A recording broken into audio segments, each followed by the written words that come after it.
most people are aware of our vaccination hub, and probably most of you have used the service, but what people may not be aware of is how we set it up and how we use the Pride Way methodology and advanced lean methodology to set that up. So myself, Leah and Taz are going to talk through how we did that. I'm going to give a brief introduction. Leah and I are going to talk a bit about the tools, and then Taz is going to sum up for us at the end. Slide change. Has it changed now? Not yet. Now? Yeah. It's just loading. Okay, so I'm going to give a brief introduction to set the scene. So a national mass vaccination programme was established in England to vaccinate the population against COVID-19 in the shortest possible time. As we know, this is the biggest vaccination programme in NHS history, and we were given a huge ask. We needed to set up a vaccination hub from scratch within Queen's Education Centre in 2 weeks with no existing process or setup. So this required collaboration from all areas, and we had all key stakeholders involved in this. And due to a very quick turnaround and high volume of people to vaccinate, it was essential to ensure that we had a very defined and slick process in place, and improvement tools were central to designing our processes. We integrated the Pride Way and advanced lean methodology into all of our processes and setup, and we continued to use those tools for improvements throughout, and we're still using the tools now. I'm going to pass over to Leah, who's going to talk through standard operations. Thank you. The slides are just loading for me, but hopefully you can see the standard up slide. So the next few slides will show how we use standard operations in the vaccination hub. And standard operations uses 3 measures of time: our lead time, cycle time, and our tack time. So when we used our standard operations tools, we completed our observations in the Gemba, which was our vaccination hub in Queen's. And this allowed us to understand our current state, understand our demand, which is our tack time, and also look at where our opportunities were. So we first captured our high-level steps in the process, and you can see this in the boundaries from when the patient checked in to when the patient had the vaccination and then had their assessment 15 minutes OBS following vaccination. And we took 7 sets of observations, and we timed and documented all the cycles of work, and we documented this in the time observation form. I can't see if we've moved on to the next slide, but if so, the next slide, yes, thank you. The next slide shows the timed observation form. Down the side, we entered here all, I can see it, we entered all our process steps down the side, and this was from when the patient arrived to when the patient left. So on the timed observation form, we could add, we worked out the lead time, which was the sum of the mode and median time. And we then captured all of our walk and wait states and subtracted this from our lead time. And we could then work out our overall processing time, which was 3 minutes and 27 seconds.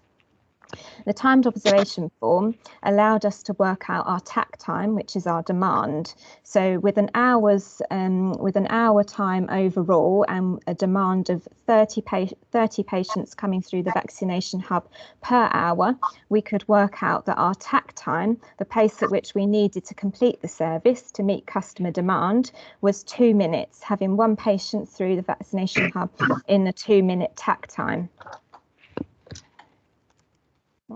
And the next slide. So the next slide shows our current state value stream map.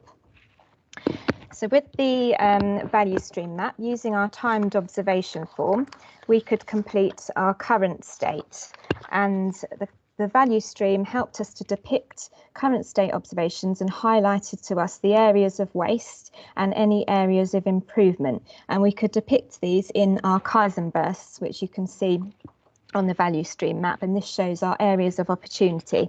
And what we found here was that we had an area of duplication, the main area of duplication being that the patient was being asked at multiple points in the process the same pre-assessment questions. So in our value stream map, we captured our cycle times, and we could work out the percentage of value added time and also the percentage of non-value added time. So as shown here in the map, we had duplication in the process of administrator and vaccinator, and we also captured here that the patient was there were a few wait states in between each cycle and walk times.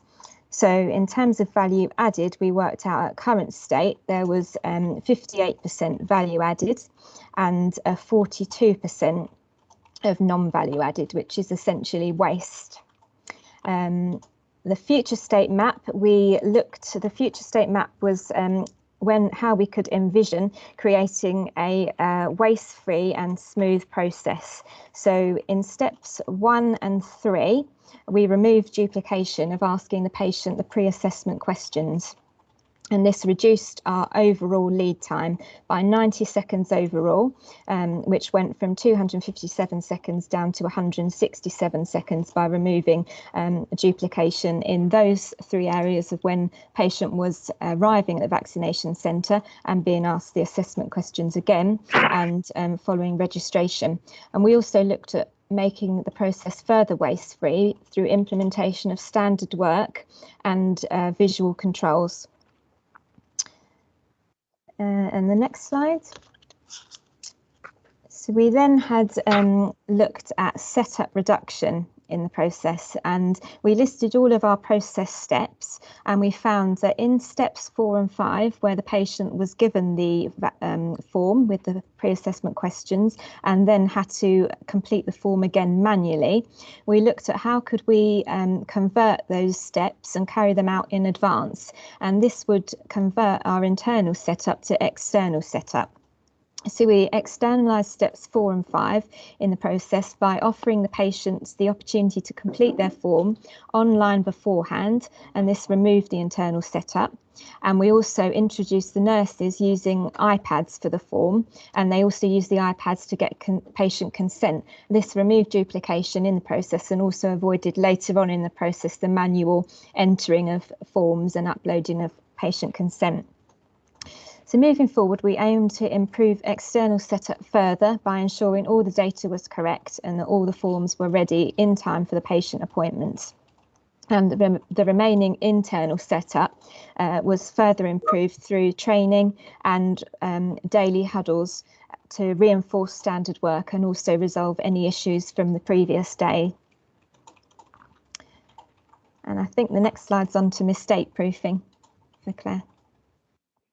Okay, so when talking about mistake proofing, when we first rated ourselves in our mistake proofing tool, we were at level 2 because we were doing our checks for defects at the point of delivery of the vaccine. So as a result, we had high number of defects, which essentially turned out to be rejects, patients that we couldn't vaccinate because they had, for example, allergies or were pregnant or were unable to have for another reason. So as a consequence of that, we were at risk of wasted slots, possible wasted vaccine, poor patient experience, and if undetected at the point of delivery, the patient may have received their vaccination inappropriately. So we used root cause analysis to find out the reason why this was happening. And following that RCA of those defects, why we were rejecting, we added a questionnaire to the electronic booking system, which automatically rejected them at the point of booking, so they were unable to make their appointment. By doing this, we moved to level 5, which was a self-inspection with warning. So at the point of booking, the patient was able to see the reason why they weren't eligible for the vaccination and weren't able to book the appointment.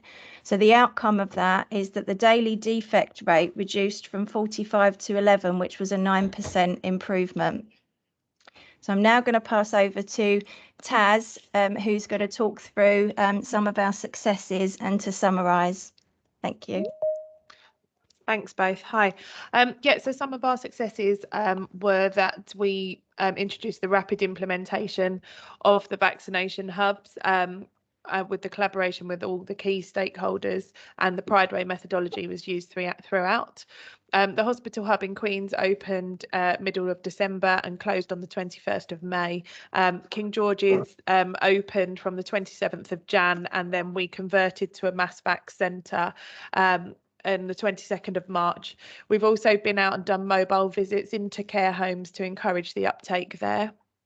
82.5% of staff are vaccinated for the first dose to date, and the 73% of staff have now received their second doses. We're currently receiving all staff as walk-ins with their ID badge, and we're fast tracking them through the process to ensure that we are making sure that we can give them every opportunity to get vaccinated. The total number jabbed so far is 82,208. That was as of the 29th of June, aiming to reach 100,000 by the 19th of July. We did have an internal CQC mock inspection at the King George vaccination site on the 31st of March, where we received excellent feedback and a good rating. There were some changes that needed to be made to pharmacy, and if those have been made, we would have received the outstanding. Next slide, please. Always wanted to say that. So in summary, continue to use the improvement tools to support delivery of the vaccination programme and new national guidance as it's received. This includes continually increasing capacity at King George and continuing to encourage staff to have their vaccine. Continual improvements to the process and setup utilising Prideway and ALT methodology has enabled us to deliver more with the same resource. This has increased our ability to meet demand from 30 patients per hour to 85 per hour. So we're constantly having to tweak at the moment with constant changes coming through. So we accept all of our walk-in patients, and we switch from AstraZeneca to Pfizer on various days.